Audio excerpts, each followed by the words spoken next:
The iron chains burn against Soul's wrists as the blood court forces her to her knees on the cold marble floor. Every pure-blood vampire in the chamber stares down at her with the same expression. Disgust, reserved for something that shouldn't exist. The half-breed. The human-tainted. The abomination that somehow survived past childhood when most of her kind perish before their first decade. Look at her. Kira's voice cuts through the oppressive silence like a blade. The pureblood stands at the prosecutor's podium, her pale skin flawless under the torchlight, her ancient bloodline evident in every graceful movement.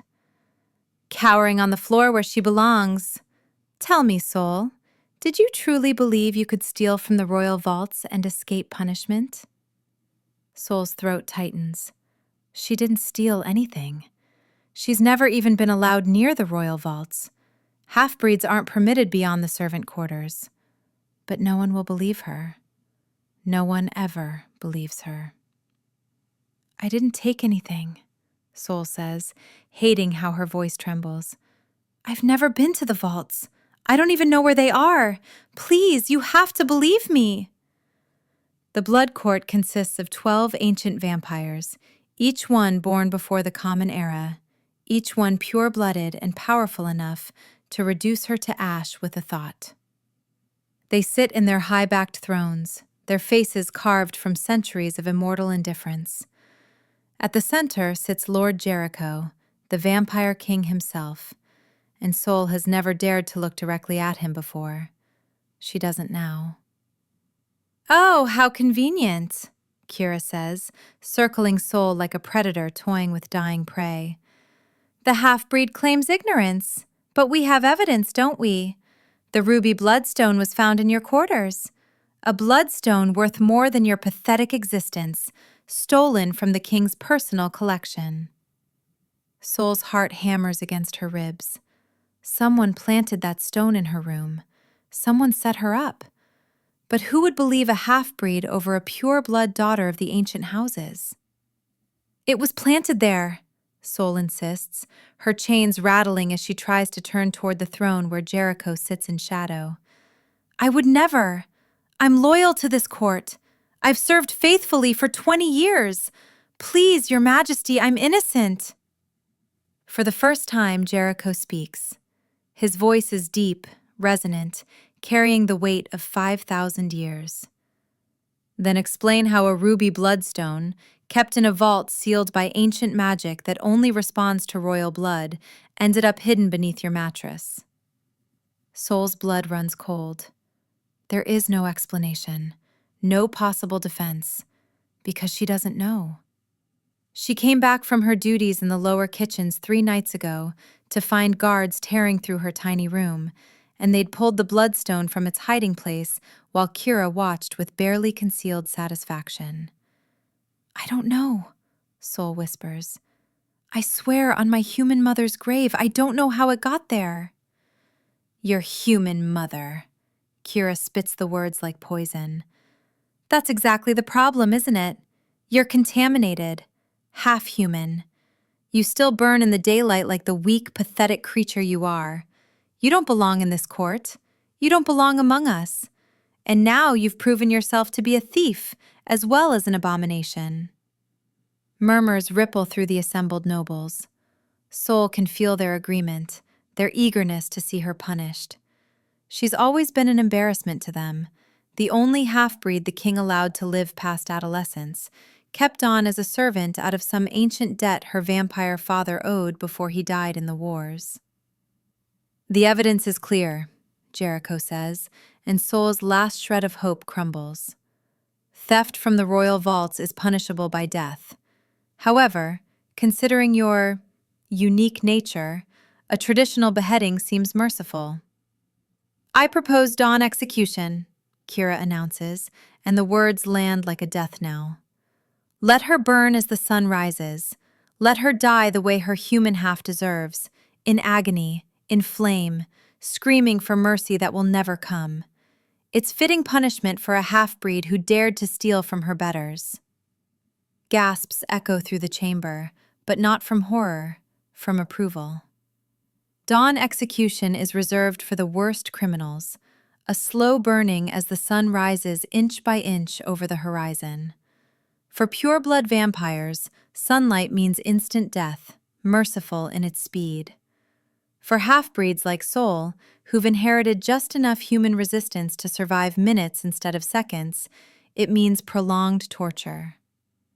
"Please," Soul begs, tears streaming down her face. "Please don't do this. I'm innocent. I didn't steal anything. Please, Your Majesty, please." "The Blood Court has spoken," Jericho interrupts. "Soul of no house, daughter of the fallen Tobias, you are hereby sentenced to dawn execution for theft of royal property. You will be chained to the eastern courtyard pillar at first light. May whatever gods your human half still believes in have mercy on your soul." The guards drag Soul from the chamber as she screams her innocence, but no one listens. No one has ever listened. She's nothing. Less than nothing. A half-breed servant lucky to have survived this long, and now her luck has finally run out. They throw her into the holding cell beneath the castle, a stone room with a single barred window where she can see the night sky beginning to fade. Dawn is coming. In less than an hour, she'll burn. Soul presses herself against the far wall, as far from the window as possible, but she can already feel it, that subtle warming of the air that comes before sunrise.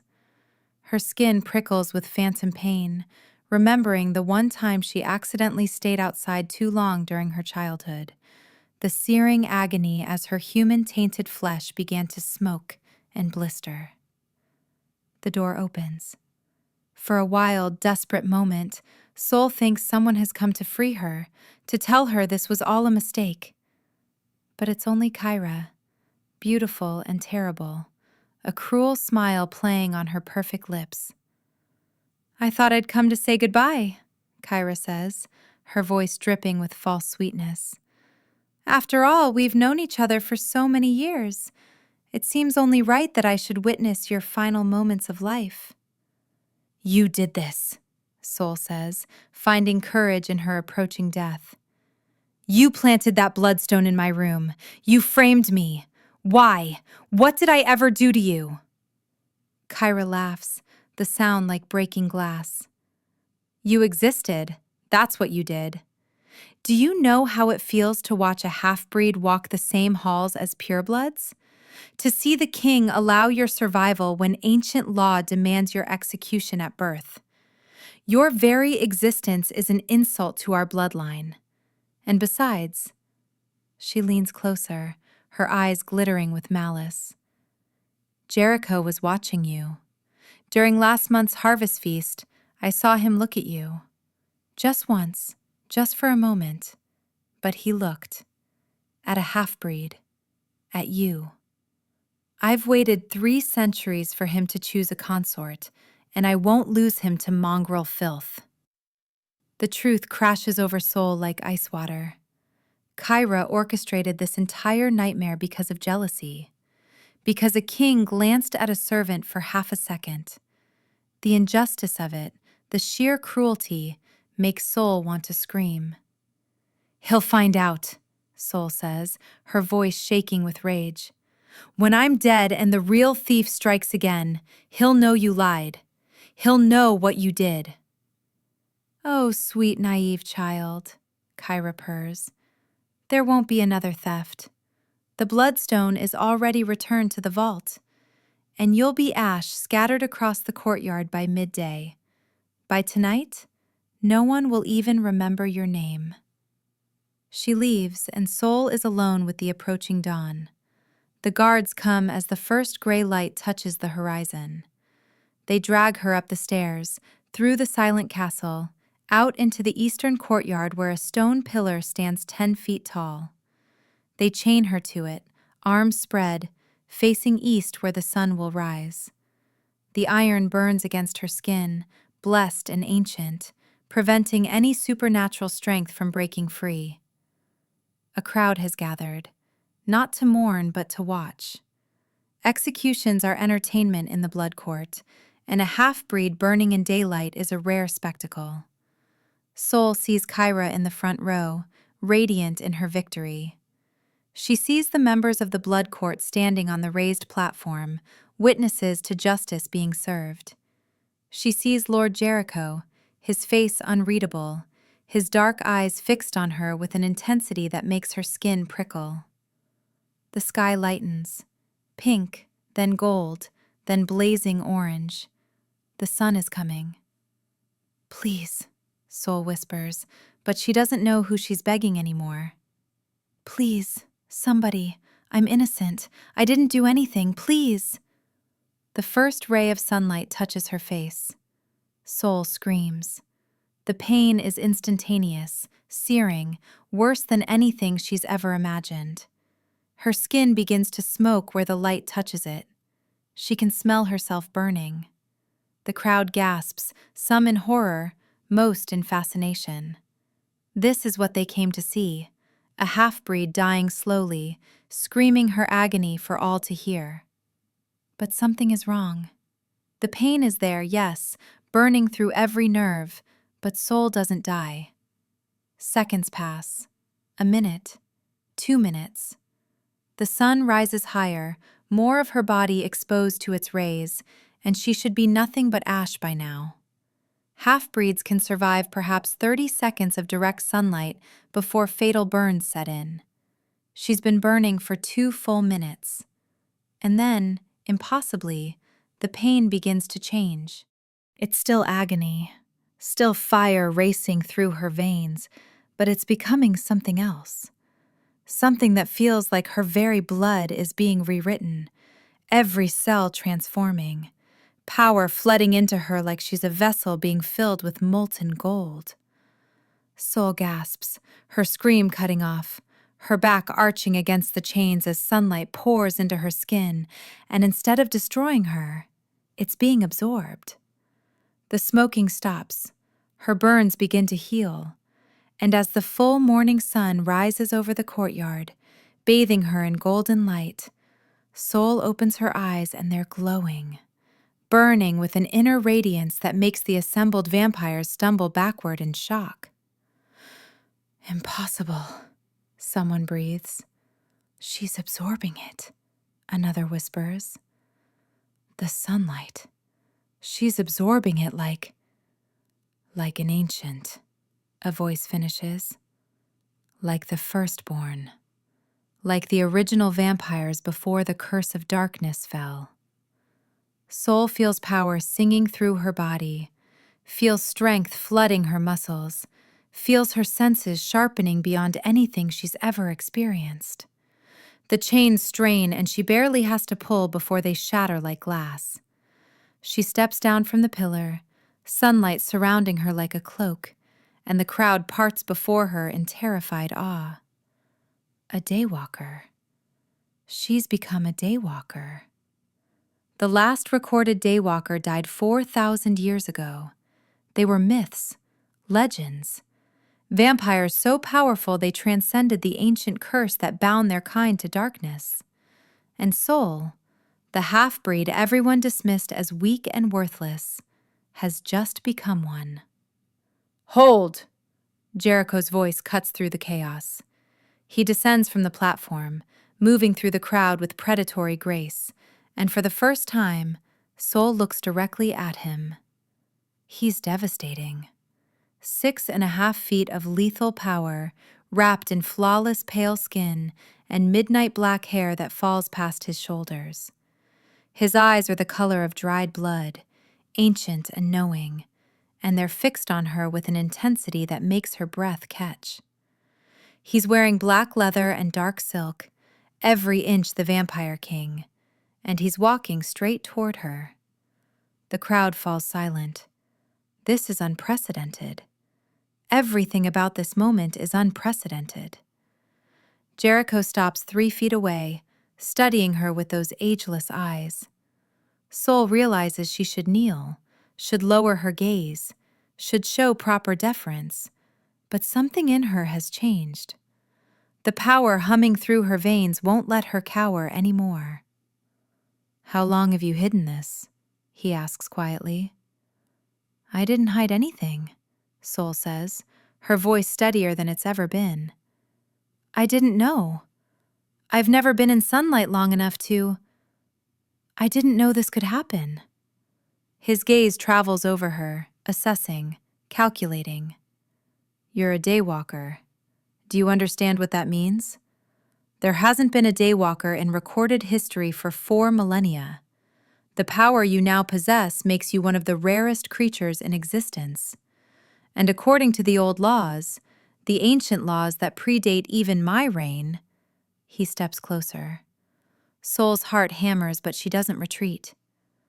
A Daywalker cannot be owned, cannot be commanded, cannot be executed by any court, blood or otherwise. You are, by ancient right, my equal. Gasps ripple through the crowd. Even the blood court members look shocked. But Kyra's face goes white, then red, then white again as the implications sink in. She just orchestrated the execution of someone who is now, by ancient law, equal in status to the king himself. This is impossible, Kyra shrieks, her composure shattering. She's a half-breed, a servant. She can't be... This has to be some trick, some illusion, some... Are you suggesting I cannot recognize a Daywalker when I see one? Jericho doesn't even look at Kyra. His eyes stay locked on Soul. I was alive when the last Daywalker walked this earth. I remember the power, the presence. Soul carries that power now, undeniably, irrefutably. He reaches out slowly, giving Soul time to pull away if she wants, and touches her cheek where the sun hit her first. His fingers are cool against her heated skin. You absorbed it. The sunlight that should have killed you became your power instead. Your human blood didn't make you weak. It made you capable of evolution, of transcendence. Soul can barely breathe. The Vampire King is touching her face. The Vampire King is looking at her like she matters, like she's precious, like she's something more than the half-breed servant everyone has scorned her entire life. What happens now? She whispers. Jericho's lips curve into something that's almost a smile, but darker, more possessive. Now, soul of no house, we discuss your future, because everything has changed. You cannot return to servitude. You cannot be treated as lesser. You are Daywalker, and that makes you... Your Majesty, you cannot possibly be considering... Kyra starts, but Jericho's hand snaps up, silencing her without a word. You orchestrated the false execution of a Daywalker, he says, still not looking at her. Do you understand the magnitude of your crime? You falsely accused, falsely imprisoned, and attempted to murder someone under the protection of the oldest laws. Tell me, Kyra of House Midnight, why should I not have you executed in her place? The courtyard goes deathly silent. Kyra's mouth opens and closes, no sound emerging. Her carefully laid plans are collapsing around her, and Soul watches with grim satisfaction as terror fills those beautiful eyes. I didn't know what she was, Kyra stammers. How could I know? She was just a half-breed. She was nothing. I thought... You thought you'd eliminate competition for the king's attention, Soul says, her new power giving her courage she never possessed before. You told me yourself less than an hour ago. You saw him look at me once and you couldn't bear it. You planted the bloodstone. You lied to the court. You tried to have me killed because you were jealous. The crowd erupts in whispers. Jericho's expression goes very still, very dangerous. Is this true? He asks Kyra. Kyra's face crumbles. She looks around wildly, searching for support, for allies, but no one meets her gaze. She's alone, exposed, her crime revealed. She's lying! She's trying to save herself by... Guards, search Kyra's chambers. If you find the real thief's tools, evidence of the vault breach, or any indication of conspiracy, bring them to me immediately. 4 guards vanish in blurs of supernatural speed. The wait is agonizing. Kyra stands frozen, clearly wanting to run but knowing she'd never make it past the king. Soul's heart pounds, hoping desperately that there's evidence, that Kyra was arrogant enough to keep something incriminating. It takes less than 5 minutes. The guards return carrying a small leather case. Inside are lockpicks made from blessed silver, a map of the royal vaults, and a journal written in Kyra's distinctive hand detailing her entire plan. How she studied the vault wards for months, how she bypassed the bloodlocks using an ancient spell, how she stole the bloodstone and planted it in Soul's quarters, how she planned to comfort the king after Soul's execution, and finally claim her place as his consort. Jericho reads the journal in silence. When he finishes, his fury is palpable, a cold rage that makes the air itself feel heavy. You violated the royal vaults. You framed an innocent for your crime. You lied to this court under oath, and you attempted to murder what I now know is my... He stops himself, but something in that pause makes Soul's breath catch. A Daywalker under my protection. Kyra of House Midnight, you are hereby stripped of your title, your house, and your life. No! Please, Your Majesty, please! I'm sorry, I didn't mean... Take her to the pillar. Let the dawn take her tomorrow, the same fate she tried to inflict on an innocent. The guard sees Kyra. She screams and begs and cries, but no mercy comes. They drag her away, her wails echoing through the courtyard until they fade into nothing. Justice, brutal and swift and absolute. The crowd begins to disperse, whispering frantically. Soul stands in the morning sunlight, still trying to process everything that just happened. She was sentenced to death an hour ago. Now she's a daywalker. Kyra is condemned, and the king is standing so close she can feel the cool power radiating from his ancient body. Walk with me, Jericho says. It's not quite a command, not quite a request.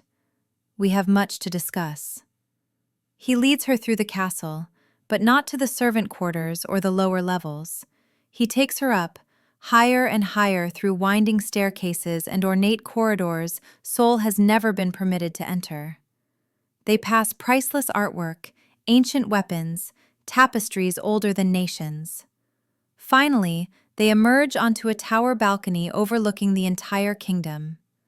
The sun is fully risen now, painting everything in golden light. Soul stands in it freely, feeling the warmth soak into her skin, feeding the new power thrumming through her veins. It's glorious. For the first time in her life, she doesn't have to hide from the day. I was there, you know, Jericho says, leaning against the stone railing. When the last Daywalker died. Her name was Ashara, and she was magnificent. She could walk in noon sun without flinching, could heal wounds in seconds, could move faster than even the eldest purebloods. She was queen of the Western Territories for 700 years before her enemies finally brought her down.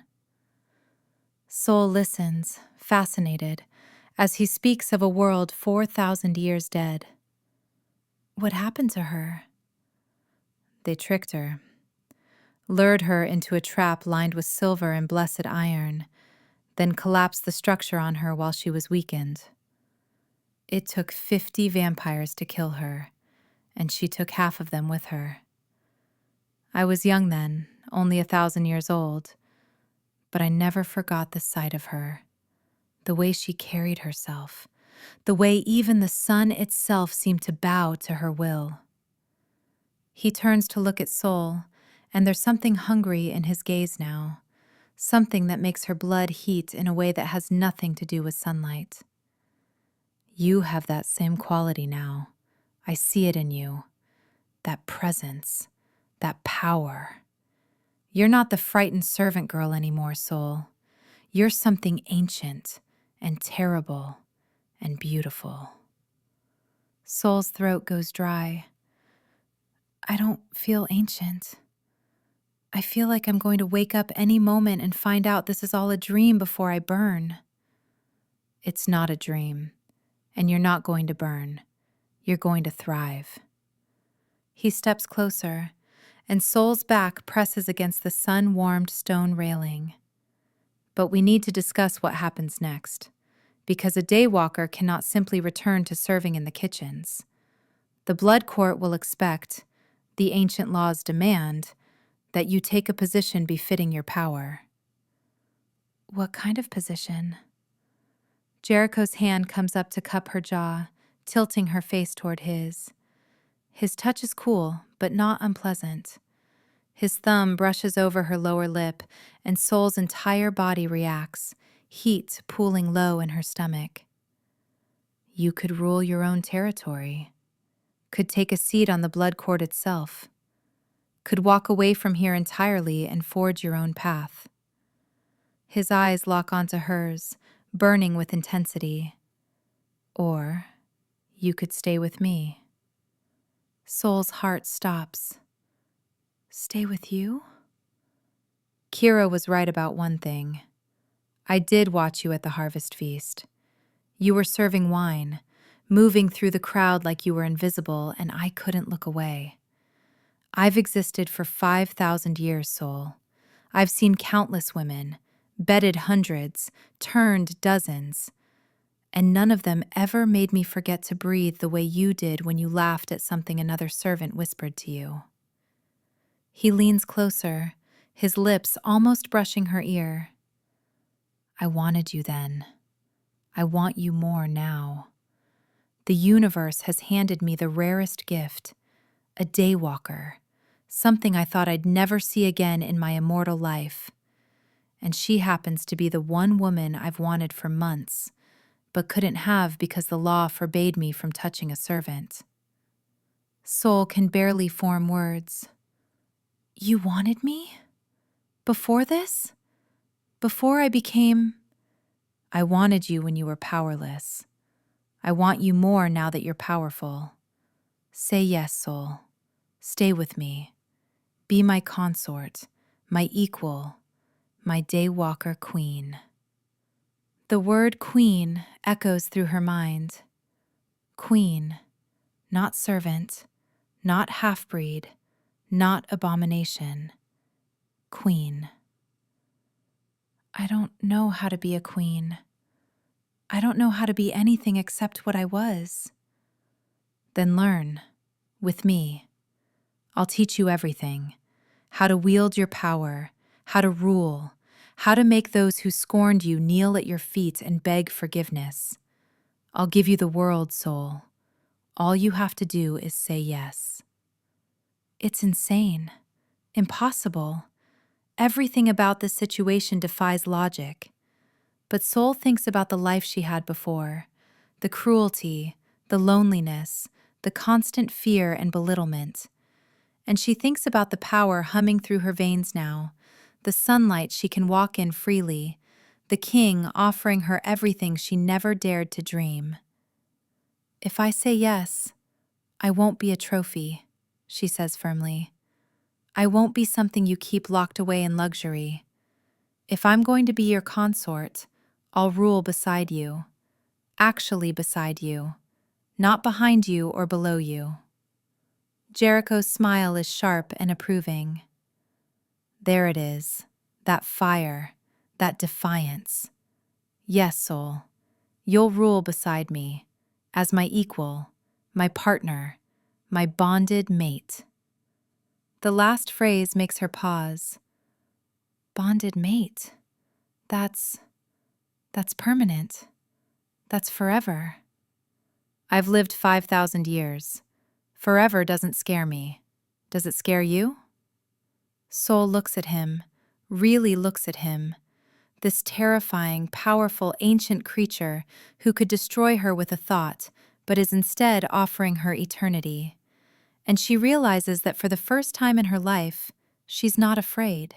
The power thrumming through her veins has burned away her fear, leaving only courage and hunger and desperate, reckless hope. "Yes," she whispers. "Yes, I'll stay. I'll be your consort, your bonded mate, your Daywalker queen." Jericho's eyes flash with triumph and something deeper, something that looks almost like relief. He pulls her against him, his cool body contrasting with her sun-warmed skin, and when he kisses her, it's claiming and possessive and absolutely devastating. Soul melts into him, into the kiss, into the promise of forever. Power sings between them, his ancient darkness and her newborn light, twining together like they were always meant to find each other. When they finally break apart, both breathing hard despite having no real need for air, the sun is high overhead and burning brighter than ever. "Tonight," Jericho says against her lips, "we'll perform the bonding ceremony before the blood court. You'll take your place as queen, and anyone who objects will learn exactly what a Daywalker can do." "I want Kira to watch," Soul says, surprising herself with the venom in her voice. "Before the dawn takes her. I want her to see me crowned. I want her to know that trying to destroy me only made me more powerful than she'll ever be." Jericho laughs, dark and pleased. "Bloodthirsty. I like it. Yes, we'll make her watch. She'll see you take everything she wanted and know she gave it to you by trying to kill you." They stand together on the balcony, the impossible vampire king and the even more impossible Daywalker, and Soul feels the future unfolding before her like the dawn itself, bright and burning and full of promise. That night, the blood court assembles in the throne room. Every pureblood in the kingdom has been summoned to witness, and the chamber is packed with ancient vampires dressed in their finest silks and jewels. At the center of it all, Soul stands beside Jericho, wearing a gown of deep crimson that flows like blood around her body. She's been bathed, dressed, adorned with gold and rubies, transformed from servant to queen in the space of 12 hours. The blood court members take their seats on their thrones, and at the back of the room, chained and guarded, Kira kneels in the dirt. She's been stripped of her finery, dressed in rags, forced to watch her own execution take shape. Her face is tear-streaked and furious, but she's powerless now, completely, utterly powerless. "We are gathered tonight to witness a bonding ceremony," Jericho announces, his voice carrying to every corner of the massive chamber. "A ceremony that has not been performed in 4,000 years. The bonding of a Daywalker to a king. The creation of a new blood queen." He turns to Soul, taking both her hands in his. "Soul, born of darkness and light, bearing the blood of two species, transcendent in your power. Do you accept the bond? Do you claim me as yours in blood and soul for eternity?" Soul's voice doesn't waver. "I do. I claim you, Jericho, king of the blood court, as mine, in blood and soul, for eternity. And I claim you, Soul, Daywalker and queen, in blood and soul, for eternity." He produces a ceremonial blade, ancient and blessed, and draws it across his palm. Blood wells up, dark and rich with power. Soul does the same, her blood bright red with her human heritage and glowing faintly with her new Daywalker strength. They press their palms together, and the moment their blood touches, power explodes through the room. Light and darkness spiral together, visible to every witness, a column of energy that reaches from floor to vaulted ceiling. Soul gasps as she feels Jericho flood into her mind, into her soul, twining with her until she doesn't know where she ends and he begins. She feels his memories, his power, 5,000 years of existence suddenly available to her. And he feels her pain, her strength, her fierce determination to never be powerless again. The bond locks into place with an audible click that resonates through reality itself. When the light fades, Soul's eyes are glowing with power, and Jericho's ancient darkness seems somehow lighter, touched by her newfound radiance. They're bonded now, truly, completely, eternally bonded. No force in heaven or earth can separate them.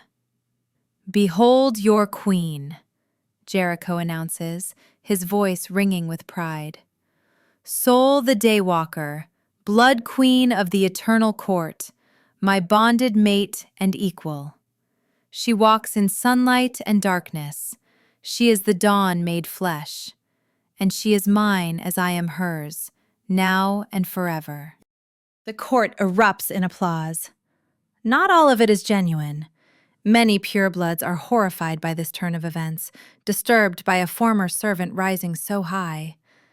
But no one dares to object. Not with Jericho's power filling the room. Not with Soul's eyes glowing like captured sunlight. Not with the bond between them visible to anyone with supernatural sight. Soul looks at Kyra, meeting those furious, envious eyes across the throne room. "Tomorrow morning, you'll burn," Soul says, her voice carrying through the sudden silence. "You'll die in agony, screaming for mercy, exactly as you planned for me.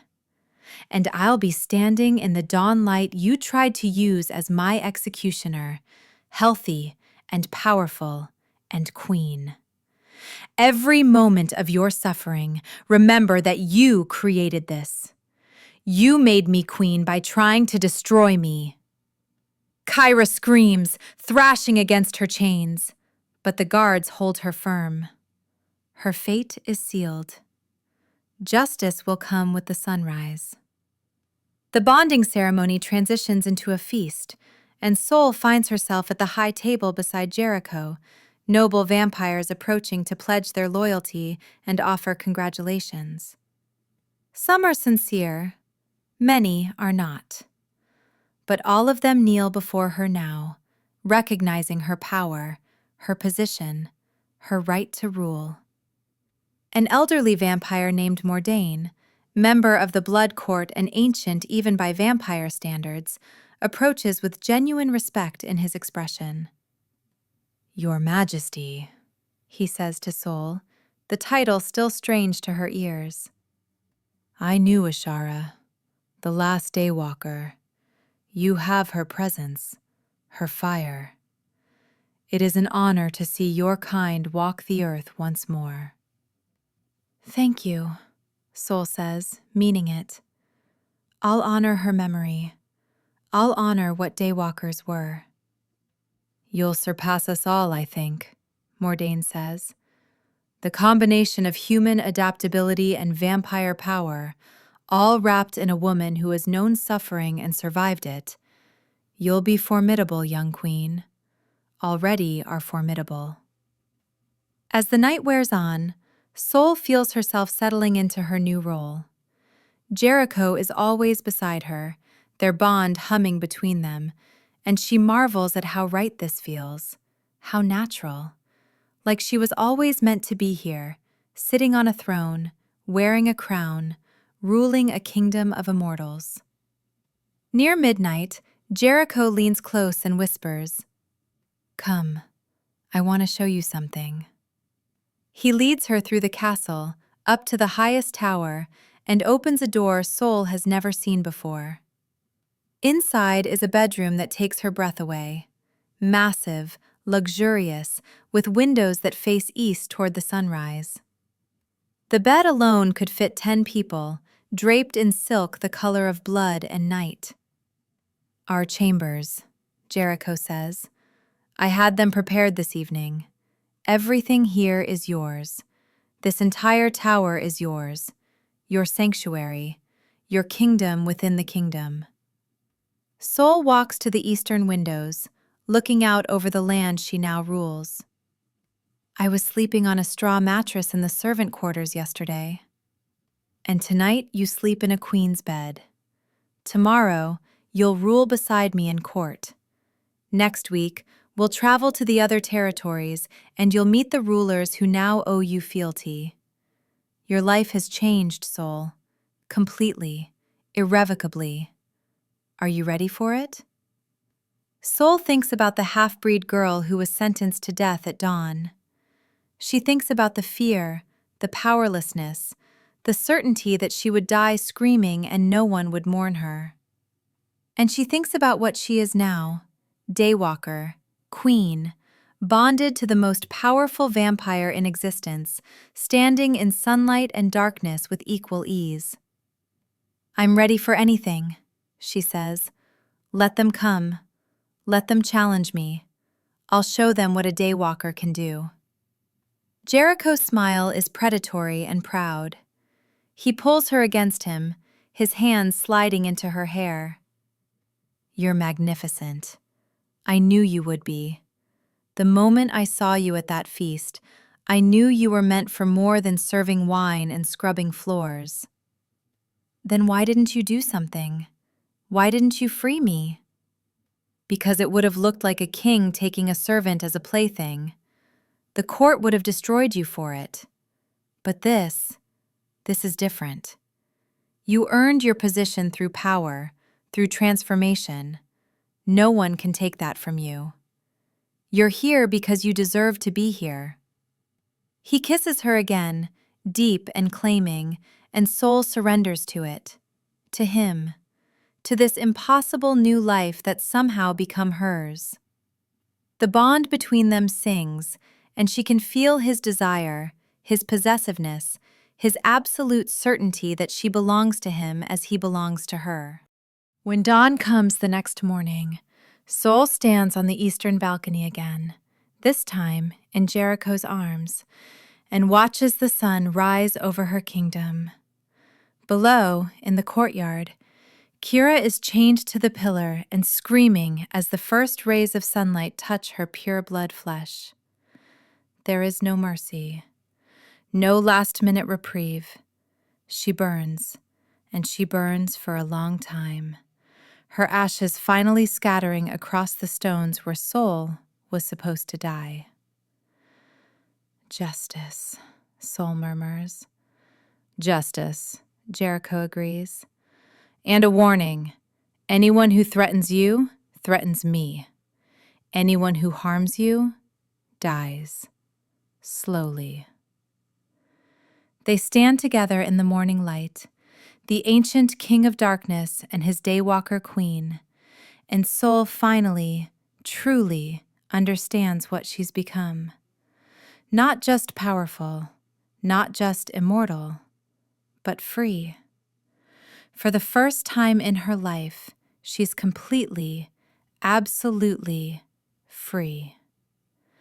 The blood court may have sentenced her to dawn execution, but the dawn made her something they never anticipated. Something stronger than purebloods, more adaptable than humans, carrying light and darkness in perfect balance. She is Daywalker. She is queen. She is bonded to a king who would burn the world for her. And she's only just beginning. In the months that follow, Soul proves herself again and again. She leads the court in daylight hours when even Jericho must rest, extending their power into the sun-touched world. She walks among humans and vampires alike, bridging the two species in ways that haven't been possible for millennia. She discovers new powers almost daily, healing that works even on vampire flesh, speed that surpasses purebloods, strength that can break ancient magic. The blood court, initially resistant, comes to respect her, then to revere her. Because Soul the Daywalker is everything they've lost and more. The best of what vampires once were before the curse of sunlight fell, combined with human resilience and innovation. And every morning, she stands in the dawn light with Jericho at her side, their bond glowing between them, and remembers the girl who was chained to a pillar waiting to die. That girl is gone. In her place stands a queen who walks in sunlight, who rules in darkness, who claimed her power from the very thing meant to destroy her. The blood court sentenced her to dawn execution. Instead, the dawn made her eternal. Did you like the story? Do you want a part 2? Let me know your thoughts in the comments. Also, big shout out to our viewers from Fort Wayne, Indiana, USA, Canada, Michigan, London, Queensland, Birmingham, UK, Long Island, New York, Albany, Central Florida, California, Missouri. Thank you for being part of my small, humble community. To our growing viewers, comment below which state you're watching from so I can give you a shout out in the next video. Don't forget to subscribe so you can stay updated on our next uploads. Thanks for watching!